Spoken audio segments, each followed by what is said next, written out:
Hello students, now today we will discuss NCERT questions of chapter Trigonometry. Exercise 8.1 है इसमें। और trigonometry का जो बेसिक कंसेप्ट है एज यू नो कि इसमें एक एंगल 90 का होगा पूरी ट्राइंगल में, ठीक है। और 90 के सामने जो साइड है that is called a hypotenuse. मैं बना के यहाँ पे एक्सप्लेन कर देता हूँ something like this. This is a triangle, let us से कुछ भी पी क्यू आर, ठीक है। और इसमें एंगल Q 90 है, सही है। और Q के सामने मतलब 90 के सामने जो साइड है that is called hypotenuse. Let us से अगर हमें इस एंगल से देखना है जिसको हम बोल देते हैं जर्नल वे में थीटा, ठीक है।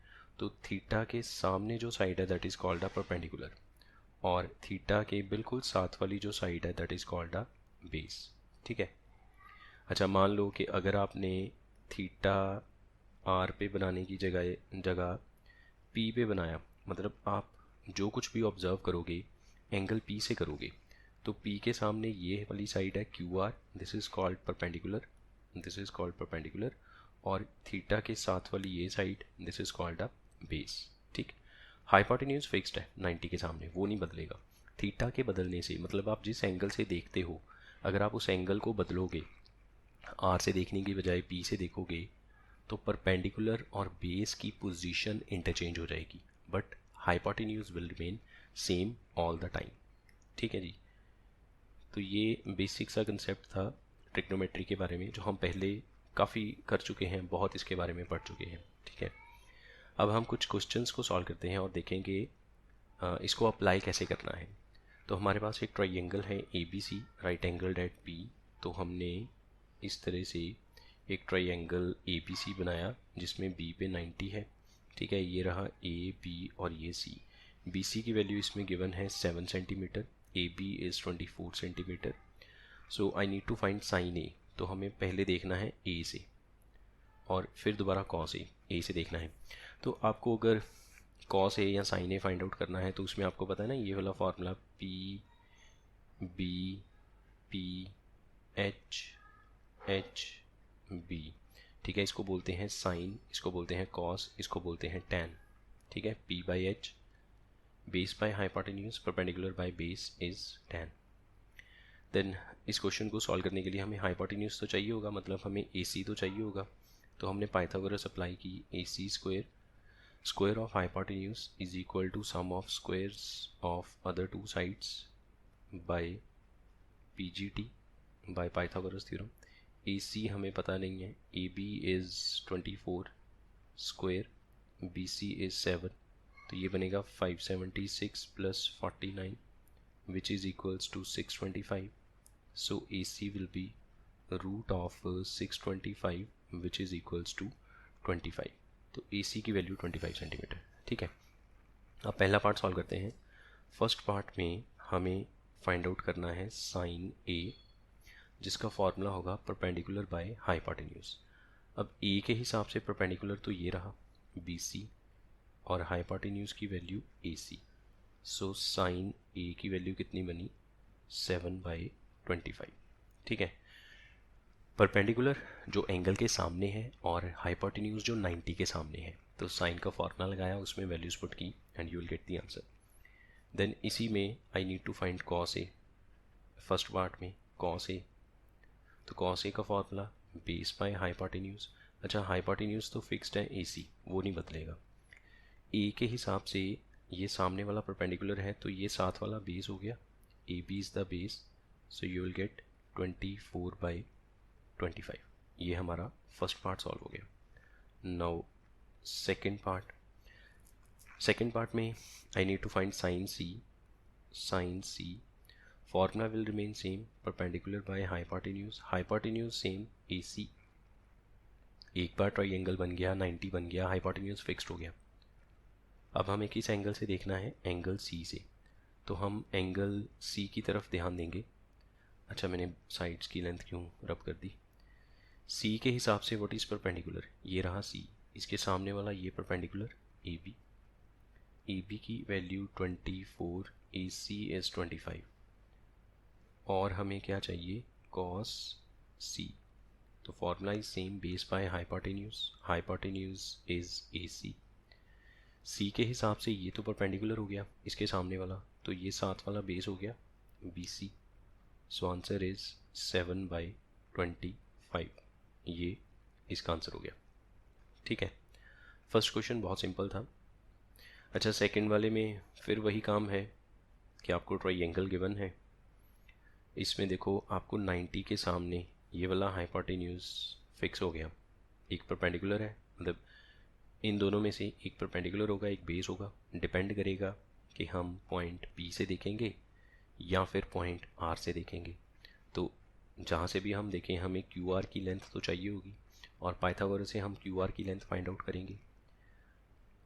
और आपको पता है कि 12, 13 का अगर हम पाइथागोरस बनाएं तो एक साइड 5 आएगी। करके देख लो, अगर ऐसे नहीं याद तो आप सॉल्व करके देख लो इसको। Solution, you will write PR square is equals to PQ square plus QR square by Pythagoras theorem. PR की value 13, PQ is 12, QR as it is, ये 169, ये 144 इसमें से माइनस हो जाएगा, यहाँ पे QR स्क्वायर ये बना 25, QR square, QR is √25 which is equals to 5। ठीक है, जो हमने कहा था कि QR की वैल्यू 5 आएगी। अच्छा, अब इसके बाद हमें क्या चाहिए, tan P। I need to find tan P and cot R। जो भी फिर इनका आंसर निकलेगा उनको हम आपस में माइनस करेंगे। हमें tan P में से cot R को माइनस करना है। ठीक है, तो जो भी tan P का जो आंसर होगा उसमें से cot R को माइनस कर देंगे। तो tan P, tan का फॉर्मूला क्या है, परपेंडिकुलर बाय बेस, और cot का फॉर्मूला इसका उल्टा हो जाता है, बेस बाय परपेंडिकुलर। ठीक है, अब P के हिसाब से परपेंडिकुलर कौन सा है, यहाँ पे P है, इसके हिसाब से ये परपेंडिकुलर है 5 और बेस इसके साथ वाला 12। ठीक है, हाइपोटेन्यूज तो फिक्स्ड है 13, उसको तो देखना ही नहीं है, मतलब इसमें हाइपोटेन्यूज तो है ही नहीं कहीं पे, परपेंडिकुलर और बेस का रिलेशन है, तो हाइपोटेन्यूज की तरफ देखना ही नहीं है। आर के हिसाब से, अब आर यहाँ पे है, इसके हिसाब से ये सामने वाला परपेंडिकुलर है और साथ वाला बेस है, तो 5 is the base, 12 is the perpendicular, तो दोनों की वैल्यू सेम है। तो इसका मतलब ये हुआ कि if I will subtract these two quantities, so what we will get 5/12 minus 5/12 which is equals to 0। Same quantity में से उसी को माइनस करेंगे तो ऑफ कोर्स आंसर जो है वो 0 आएगा। ठीक है, नाउ नेक्स्ट, अब कुछ क्वेश्चंस एक जैसे मिलेंगे आपको सॉल्व करने में। जैसे इसमें कोई ट्राइंगल का जिक्र नहीं है, ठीक है, लेकिन हमें ये दे दिया कि हमने एक एंगल ए से एक वैल्यू कैलकुलेट की साइन ए, उसका आंसर आया 3/4। उसी एंगल से कॉस और टैन बताओ क्या होगा, कॉस ए टैन ए। तो एंगल चेंज नहीं हुआ, मतलब कि ए के हिसाब से हमने साइन देखा तो कॉस टैन भी ए के हिसाब से ही देखना है। तो जो साइन का फॉर्मूला है वहाँ से हमें परपेंडिकुलर और हाइपोटेन्यूज मिल जाएगा, पाइथागोरस से बेस आ जाएगा, फिर कॉस ए और टैन ए फाइंड आउट करेंगे। तो इन क्वेश्चंस को सॉल्व करने का एक फिक्स्ड प्रोसीजर है जो हम फॉलो करेंगे। साइन ए इज़ 3/4, ठीक है, और साइन होता क्या है, परपेंडिकुलर बाय हाइपोटेन्यूज। इसका मतलब ये परपेंडिकुलर और हाइपोटेन्यूज की रेशियो गिवन है, ठीक है ना। जितनी भी ट्रिग्नोमेट्री है वो सारी क्या है, ratio of the sides of right angle triangle, जो यूजुअली हम 10th क्लास तक डेफिनेशन देते हैं। अदरवाइज हम ये कहते हैं ratio of sides is called a trigonometric ratio, है ना, with respect to some angle. Right triangle ना भी हो तो चलता है, लेकिन वो अभी 10th क्लास में हम वो वाला कंसेप्ट नहीं पढ़ेंगे, बिना राइट एंगल वाला, बिना राइट ट्राइंगल वाला। ठीक है, हम सिंपल ये कहेंगे कि एक एंगल 90 है, बाकी दोनों में से किसी भी एंगल से हम देखेंगे तो साइड्स की रेशियो बनाएंगे, कभी बेस की रेशियो परपेंडिकुलर से, कभी परपेंडिकुलर की रेशियो बेस के साथ, कभी हाइपोटेन्यूज के साथ। छः डिफरेंट रेशियोज़ बनती हैं, उनको हमने कह दिया ट्रिग्नोमेट्रिक रेशियोज़, जिनको वो हम बोलते हैं sine cosine, tangent, cosecant, secant, cotangent, है ना, ये 6 रेशियोज जो बनती हैं। तो हमें इसमें एक रेशियो गिवन है साइन ए, दैट इज़ 3/4, और वो होता है परपेंडिकुलर बाय हाइपोटेन्यूज। तो इसका मतलब ये परपेंडिकुलर और हाइपोटेन्यूज की रेशियो है। So that means what is perpendicular from here 3x and what is hypotenuse 4x। Ratio को हटाने के लिए वेरिएबल लगता है, ठीक है। अच्छा, अभी तक जो मैंने बोला कि इसमें ऐसे है वैसे है ट्राइंगल, ये नहीं समझ आया तो कोई बात नहीं, ये समझ में आना चाहिए कि परपेंडिकुलर ओवर हाइपोटेन्यूज लिखा है, ये रेशियो लिखी है, रेशियो को हटाने के लिए वेरिएबल लगता है। तो perpendicular is 3x, hypotenuse is 4x। So by PGT, PGT मतलब Pythagoras, h square is equals to p square plus p square, this is 4x square, 3x square plus base square. तो 4x का square हो गया 16x square is equals to 9x square plus base square. ये इसमें से minus हो जाएगा, बाकी बचा 7x स्क्वेयर, ठीक है। स्क्वेयर का रूट कर देंगे तो रूट 7 और x बाहर आएगा, क्योंकि x के ऊपर स्क्वेयर है वो रूट से बाहर आ जाएगा, रूट में रह गया 7। आप इसको ऐसे भी लिख सकते हो x root 7। Therefore now you need to find cos A. अब एंगल तो बदला नहीं है, पहले भी ये एंगल था, अब भी ये एंगल है। इसका मतलब आपने वो तो देखना ही नहीं है ट्राइंगल के अंदर क्या हो रहा है, कि परपेंडिकुलर कौन सा है, बेस कौन सा है, ये सब तो देखना ही नहीं है। आप तो जस्ट एक फॉर्मूला लगाओ सिंपल सा, बेस बाय हाइपोटेन्यूज। बेस इसमें x रूट 7 और हाइपोटेन्यूज 4x, x कट गया, सो आंसर क्या आएगा root 7/4। And what is tan A, tan का formula perpendicular by base, perpendicular is 3x, base is x root 7, ये cut गया, सो answer is 3/√7। ये इनके आंसर्स हो गए, ठीक है। तो जिस तरह से आपने थर्ड क्वेश्चन सॉल्व किया वैसे ही हम फोर्थ क्वेश्चन को सॉल्व करेंगे। अब कंसेप्ट आपको समझ में आ गया है, तो सॉल्व करने का प्रोसीजर एग्जैक्टली सेम है। आपको गिवन है 15 cot a, 15 cot a के साथ मल्टीप्लाई है is equal to 8। So what is cot a from here 8/15, ठीक है। ये वाला जो 15 है ये उधर जाके डिवाइड हो जाएगा। आपको फाइंड आउट करना है sine A and secant A. तो एंगल पहले भी ए था, अब भी ए है, तो इसका मतलब कि डायग्राम बनाने की ज़रूरत नहीं है, बिना डायग्राम के भी क्वेश्चन सॉल्व हो जाएगा। बस ये देखो कि कॉट होता क्या है, cot is base by perpendicular, ठीक है। टैन का उल्टा कॉट होता है, टैन होता है परपेंडिकुलर बाय बेस, कॉट हो गया उसका रेसिप्रोकल बेस बाय परपेंडिकुलर। अगर आप इन दोनों को कंपेयर करो तो देखो आपको बेस और परपेंडिकुलर की रेशियो गिवन है। So base is 8x, perpendicular is 15x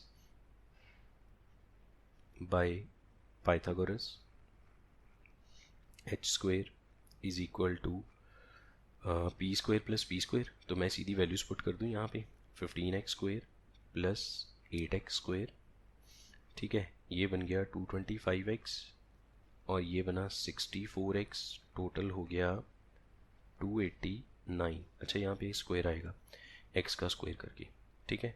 अब इसका रूट कर देंगे तो 289 का रूट 17, x स्क्वायर का x, तो 17x बन गया। अब आपको क्या चाहिए, you need to find sine A. Sine का formula perpendicular by hypotenuse, perpendicular is 15x, hypotenuse is 17x, ये कट गया तो 15/17।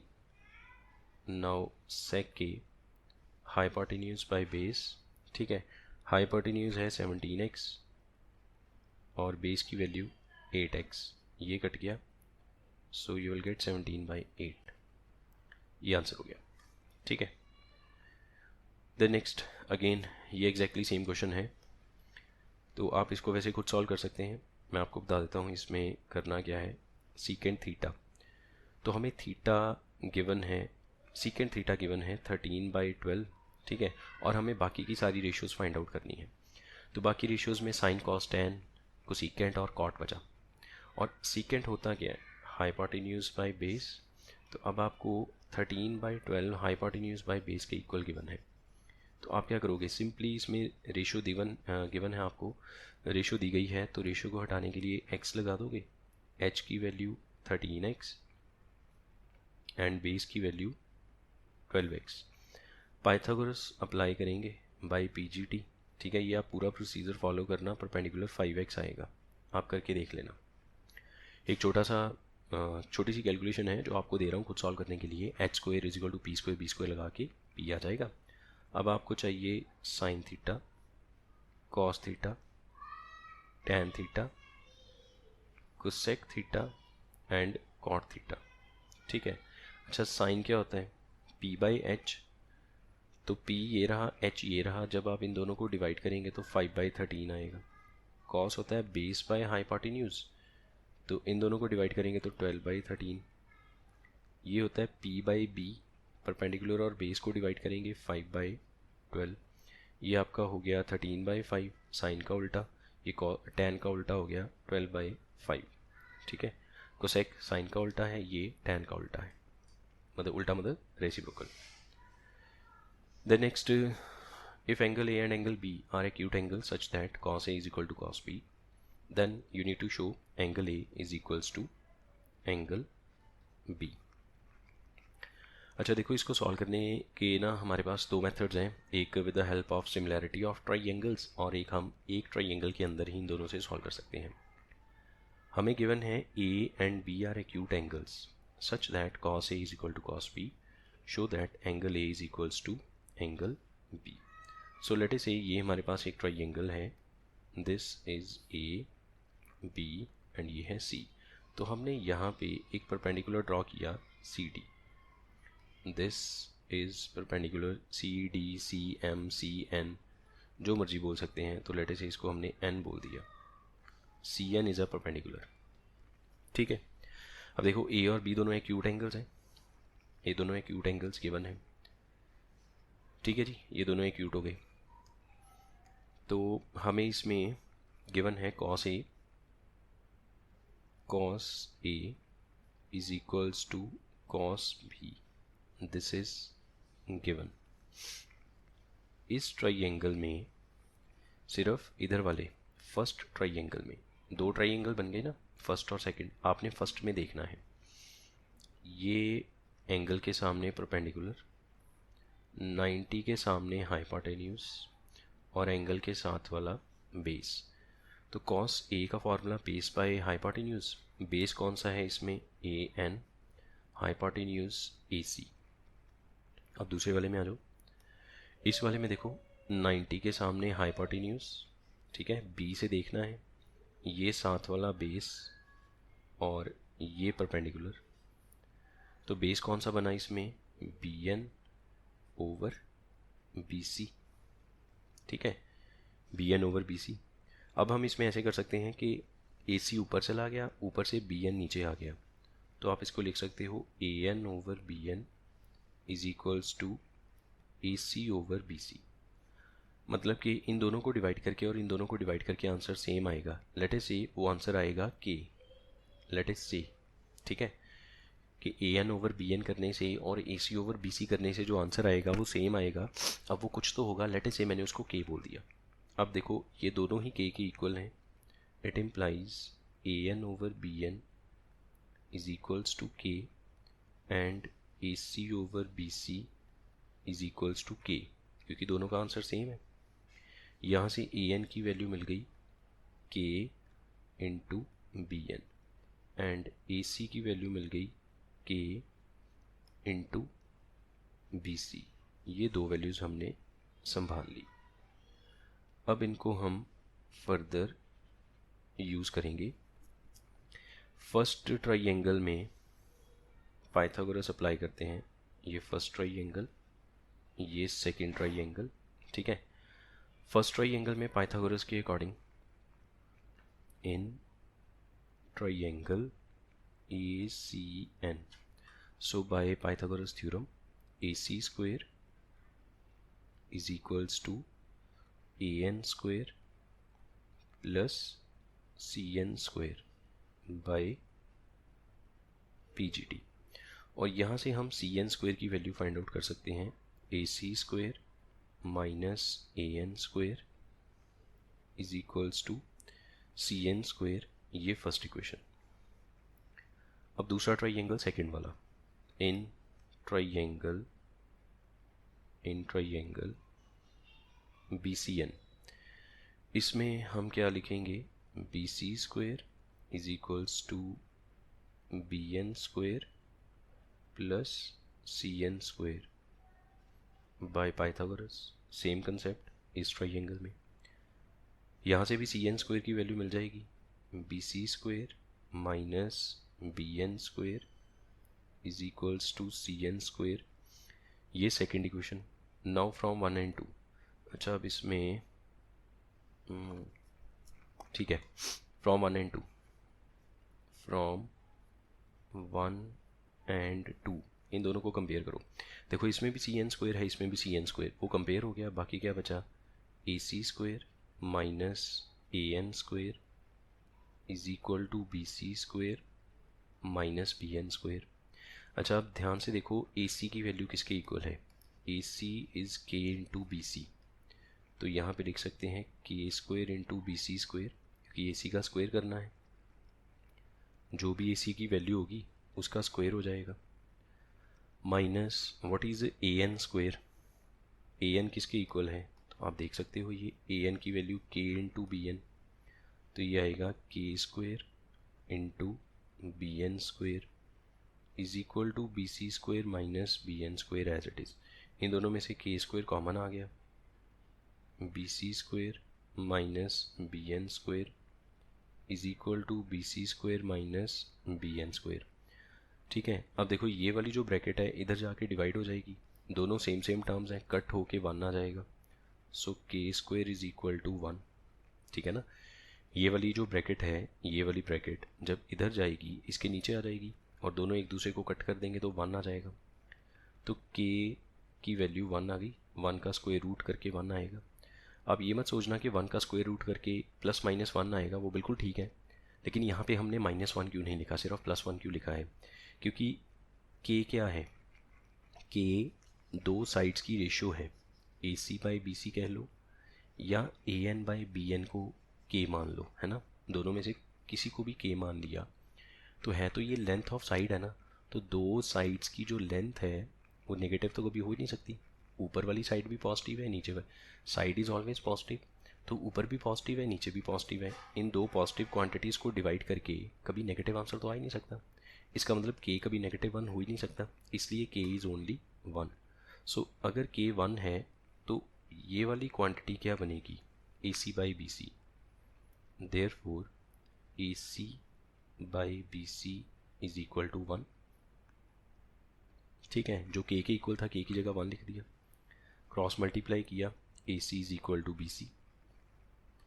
अब आप देखो इस ट्राइंगल में, अब मैं बाकी सब कुछ हटाने लगा हूँ यहाँ पे, ठीक है, ये सब हटा के थोड़ा सा साफ कर लें, चलो इसको भी 2 मिनट के लिए हटा दो। अब ये बन गया कि ए सी बी सी के इक्वल है, ये देखो ये आ गया, ये हमने प्रूव कर दिया ना, ए सी बी सी के इक्वल है। अगर ए सी बी सी के इक्वल है तो ए सी के सामने वाला एंगल और बी सी के सामने वाला एंगल इक्वल हो जाएगा, angles opposite to equal sides, so it implies angle A will be equals to angle B, angles opposite to equal sides and finally hence proved। तो यही हमारा 2 प्रूफ था। ठीक है।